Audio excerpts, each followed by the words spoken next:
Hello students, welcome to step up academy. मैं अंजलि सिंह कुशवाहा और मैं हूं आपकी बायोलॉजी ट्यूटर। आज हम स्टार्ट करेंगे क्लास 11th का चैप्टर नंबर 15 जिसका नाम है body fluids and circulation. And इस चैप्टर में आज हम कवर करने वाले हैं the last topic that is disorders of circulatory system. तो मैंने आपको पहले ही समझाया था। अब ह्यूमन फिजियोलॉजी में आप कोई सा भी सिस्टम है, आपके बॉडी सिस्टम को, ऑर्गन सिस्टम को डिटेल में पढ़ते हो जब, जैसे आपने रेस्पिरेटरी सिस्टम पढ़ा, तो the clinical is very important कि भाई रेस्पिरेटरी सिस्टम से रिलेटेड प्रॉब्लम्स क्या क्या हो सकती हैं। एंड अब हमने सेकेंड चैप्टर में कवर करा द सर्कुलेटरी सिस्टम। तो now you have to study the various clinical problem related और associated with the circulatory system. ठीक है, तो चलिए देख लेते हैं। सबसे पहले हाइपरटेंशन, बहुत ही कॉमन प्रॉब्लम है आज के टाइम में। हर फैमिली में ऑलमोस्ट एक दो पेशेंट होते हैं ऐसे जिन्हें हाइपरटेंशन वाली प्रॉब्लम होती है। क्या होता है भाई हाइपरटेंशन? आपने सुना होगा, मुझे बीपी की प्रॉब्लम है, हमारे को तो बीपी की दिक्कत रहती है। तो what is this BP? BP is the blood pressure. BP is the blood pressure. So आप जानते हैं कि आपकी जो ब्लड वेसल्स हैं, ब्लड वेसल्स वगैरह सब कुछ पढ़ लिया है। अब उनका एप्लीकेशन देखते हैं, कैसे कहाँ उसको यूज कर रहे हैं। तो ब्लड वेसल्स के अंदर ब्लड फ्लो कर रहा है, ठीक है, कर रहा है। अब ब्लड के फ्लो के कारण there is a pressure created in the vessels, that is refer to as blood pressure. That is refer to as blood pressure. अब ये जो नॉर्मल ब्लड प्रेशर था, क्या होता है भाई? Pressure of circulating blood on the walls. तो भाई वेसल्स के अंदर, ये ब्लड वेसल्स हैं और इसके अंदर जब ब्लड यहाँ पे फ्लो कर रहा है तो blood exert some pressure to the walls. ये जो वॉल्स होती हैं ब्लड वेसल्स की, इनकी वॉल पर कुछ प्रेशर बिल्टअप होता है, walls on the blood vessels, और इसी को हम लोग बोलते हैं ब्लड प्रेशर। अभी समझाया थोड़ी देर पहले। अब कितना प्रेशर? अब ऐसा तो है नहीं कि प्रेशर ही खत्म कर दो, नहीं, कोई प्रेशर नहीं होना चाहिए। अगर प्रेशर ही खत्म हो गया तो ब्लड फ्लो ही रुक जाएगा। तो प्रेशर तो रहना चाहिए, but there is a range. What is the normal pressure range? जो नॉर्मल प्रेशर रेंज होती है that is 120 by 80 mm of Hg। Now what is this 120 by 80 mm of Hg? हमेशा याद रखिए कि आप जब भी ब्लड प्रेशर लिखते हैं तो आप उसे हमेशा फ्रैक्शन में लिखते हैं। एंड द फ्रैक्शन में द न्यूमरेटर, जो वैल्यू ऊपर रहती है, फ्रैक्शन बार के ऊपर रहती है, that is indicating the systolic pressure. That is indicating the systolic pressure. तो नॉर्मल सिस्टोलिक प्रेशर कितना होता है? 120। कितना होता है? 120 mm of Hg। And the value present in denominator, जो डिनोमिनेटर में वैल्यू प्रेजेंट होती है, it is indicating the, what is it is indicating? It is indicating the normal diastolic और द रेस्टिंग प्रेशर। सीधी बात यह है कि जब ऑरिकल का फेज है, तो ऑरिकल जब हमारा सिस्टोल वाला फेज है, तो सिस्टोल वाले फेज में कितना प्रेशर होना चाहिए? 180। ऑब्वियसली ज़्यादा रहेगा because it is in contraction phase. अभी पूरा हार्ट वेकेंट हो रहा है, आपने पढ़ा है कार्डियक साइकिल। और अगर हम बात कर रहे हैं डायस्टोल, तो भाई अब उसमें हार्ट रिलैक्स कंडीशन में आ गया है, तो इसलिए प्रेशर वॉल्स पर कम एक्सर्ट हो रहा है। तो normal pressure is 120 by 80 mm of Hg। अच्छा, ये जो है 120 बाई 80 mm ऑफ Hg, अब अभी के टाइम पे ये, टू बी ऑनेस्ट, ये बहुत सही नहीं है बिकॉज चेंजिंग लाइफस्टाइल के कारण अब जो रेंज हो गई है नॉर्मल ब्लड प्रेशर की, वो आप मान सकते हो कि it is somewhat between 110 to 130, 140।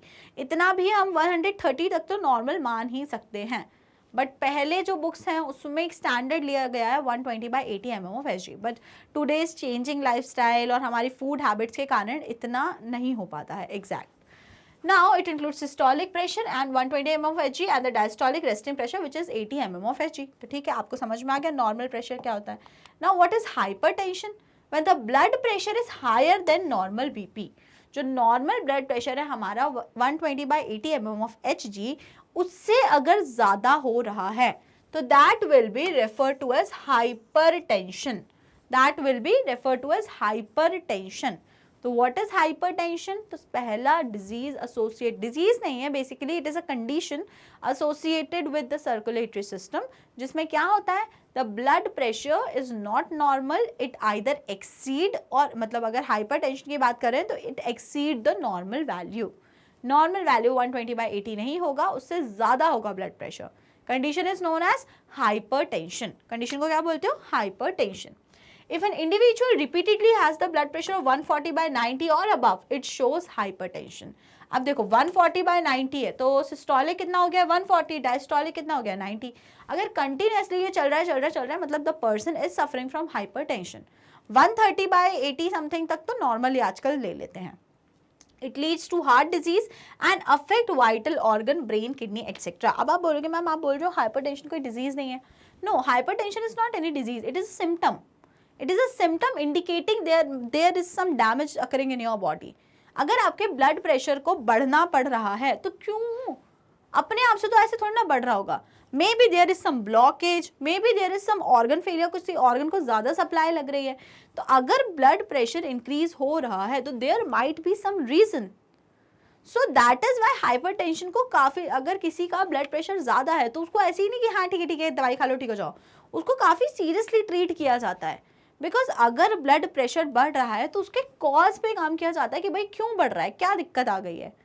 और काफ़ी बार, मैं बोलूँगी बहुत बार ऐसा होता है कि जनरली जो हाइपरटेंसिव पेशेंट्स होते हैं उनमें most of the time problem related होती है associated with the heart, may be some blockage और anything occurring in the heart. तो इसीलिए उन लोगों को हाइपरटेंशन हो रहा होता है।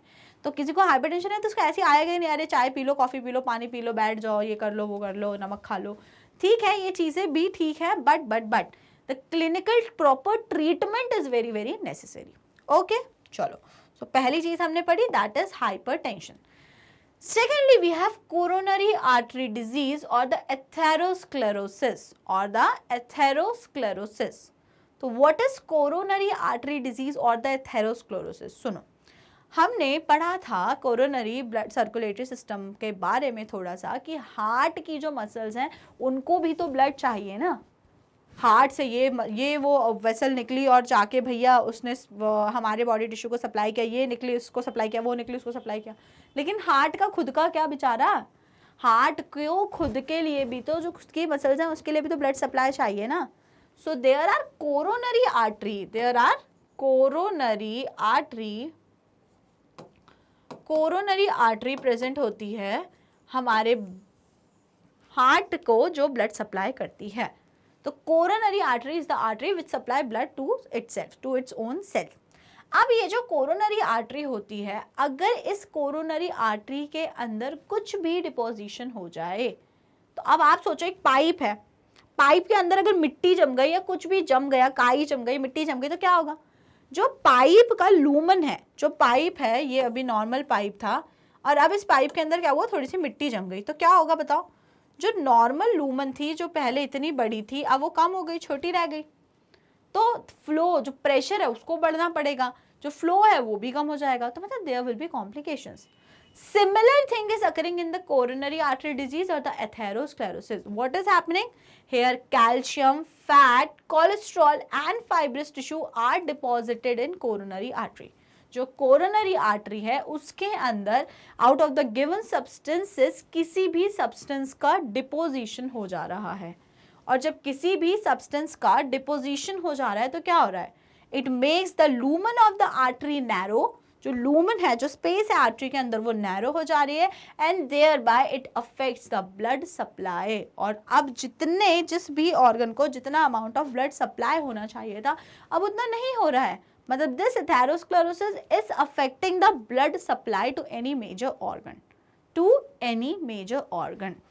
ठीक है, समझ में आ गई बात? तो हो क्या रहा है एथेरोस्क्लेरोसिस या कोरोनरी आर्टरी डिजीज में?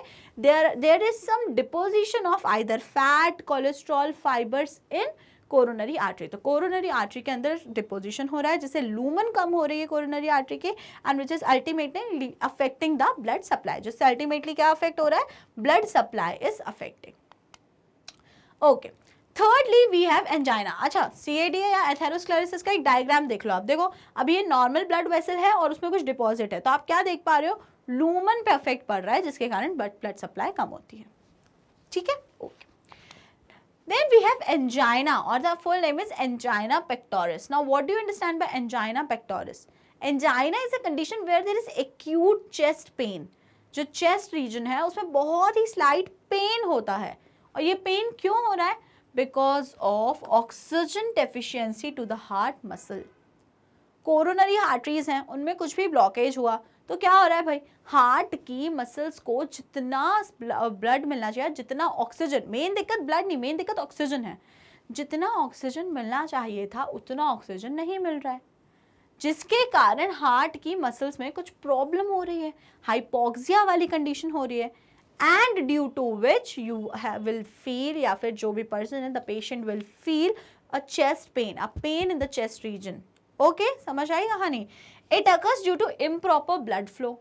अब भाई क्योंकि ब्लड फ्लो प्रॉपर नहीं हो रहा है इसीलिए हार्ट की मसल्स को प्रॉपर ऑक्सीजन नहीं मिल रही, and that is why this pain is happening. अच्छा, एंजाइना का ऐसा होता है कि अगर आप ऑक्सीजन डिमांड पूरी करवा दो, आप कुछ ऐसा करो, पंपिंग एक्शन बढ़ा दो या कुछ ऐसी मेडिसिन दे दो जिससे वापस से जो मसल्स हैं, it is a reversible condition, जिससे वापस से आपको मसल्स को ऑक्सीजन मिलने लगी, तो आपको ये पेन बंद हो जाएगा। So the acute pain occurring in the chest reversible condition होती है, which is known as angina. It is common among middle age and elderly. तो भाई आजकल तो आप देखो तो अर्ली एज में भी ये सिम्टम होने लगा है, बट जनरली अगर मोस्ट कॉमनली देखा जाए तो it is common among the middle age and the elderly. तो मिडिल एज और एल्डरली में ये होता है। समझ में आ गया angina? Next we have heart failure. अब पहले ही 3 चीज़ें क्लियर कर दे रही हूँ जो अभी तक आपको सेम लगती थी। Heart failure, cardiac arrest and heart attack, ये तीनों चीज़ें डिफरेंट होती हैं। सुना होगा ना उसकी कार्डियक डेथ से, कार्डियक शॉक्स, कार्डियक अरेस्ट से उसकी डेथ हो गई, किसी का हार्ट फेल सुना होगा, या फिर उसको हार्ट अटैक आ गया। तो ये जो तीनों चीज़ें हैं दे आर डिफरेंट। अभी तक आपको लगता होगा कि नहीं एक ही हैं, but these 3 things are different. देखते हैं भाई क्या डिफरेंस है। पहले हम बात कर लेते हैं हार्ट फेलियर की। So what is heart failure, और या फिर आप इसे बोलते हो कंजेस्टिव हार्ट फेलियर, CHF। तो भाई क्या होता है कंजेस्टिव हार्ट फेलियर में?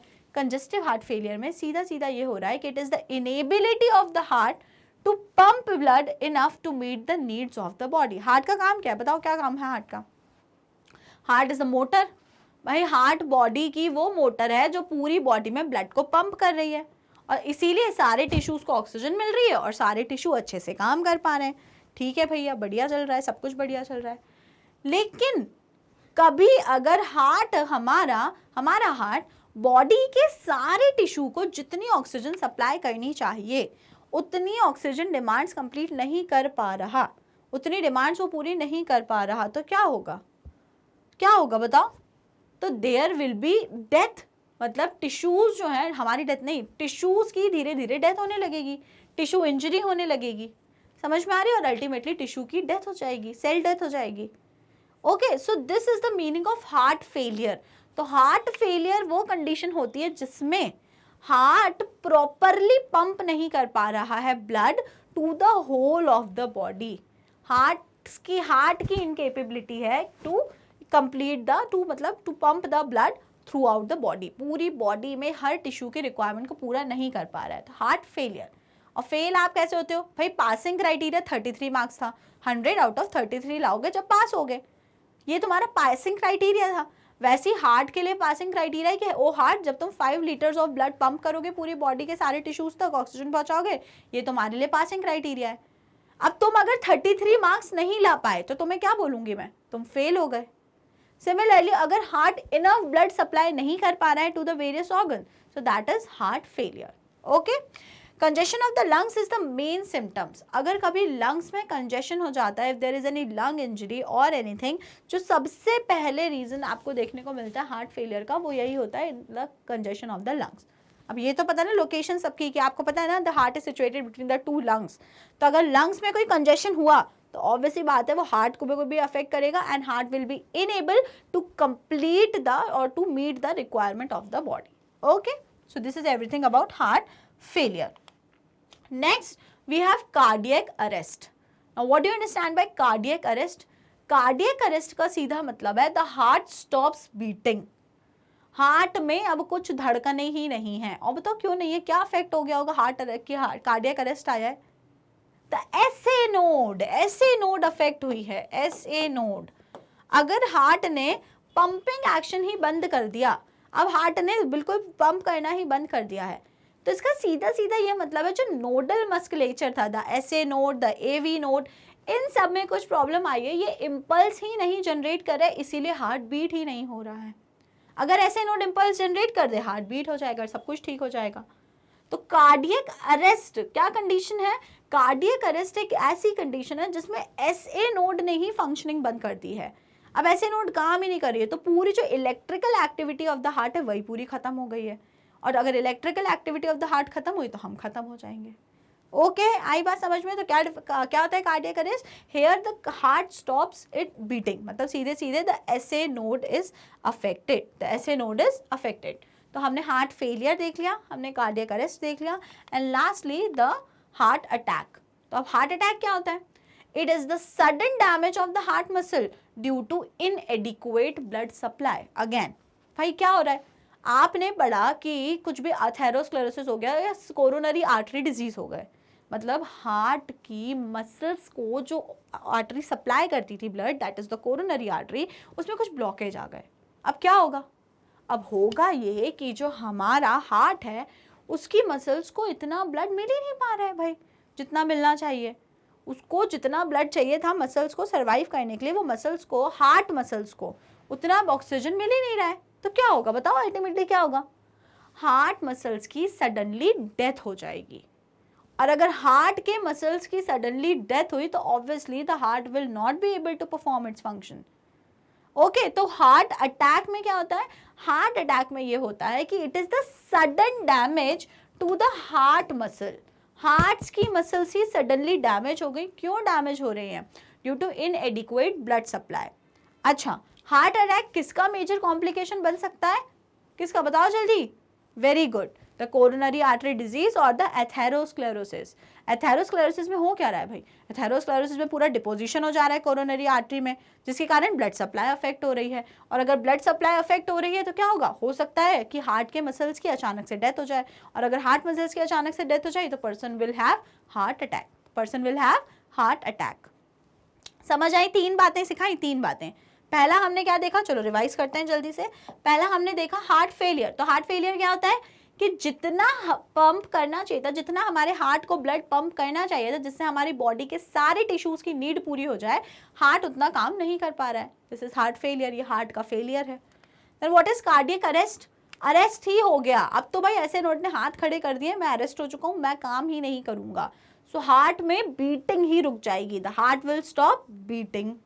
And lastly we have studied the heart attack. उसमें क्या है?